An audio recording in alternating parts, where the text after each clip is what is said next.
শাহজালাল আন্তর্জাতিক বিমানবন্দর, ঢাকা। যখন আসলে আমি প্রথমবার এই বিমানবন্দরে আসি, তখন আসলে বিমানবন্দরের বাইরে যখন আসিলাম, তখন আসলে ফিলিংসটা কেমন আসলো এটা বোঝানোর মতো নাই। যে জীবনের প্রথমবার আসলে বিমান চড়মু, এই একটা ফিলিংস আছিল মনের ভিতরে। তারপরে যখন আসলে বিমানটা একটু উপরে উঠলো, তখন তো আসলে মজাটা বুঝতাম পারলাম যে আসলে এটাই হইছে গিয়ে বিমান চড়ার একটা মজা।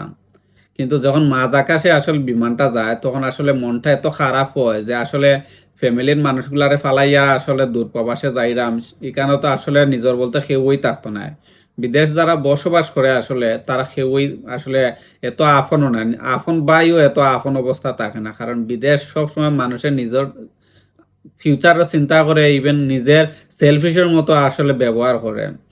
প্রতিনিয়ত তার নিজরটাই ভাববো, বাড়তি কোনো কিছু চিন্তাও করতো না। তো আসলে অনেক খারাপ লাগছে। আর শাহজালাল বিমানবন্দর আসলে দেখলে মনের ভিতরে আসলে এত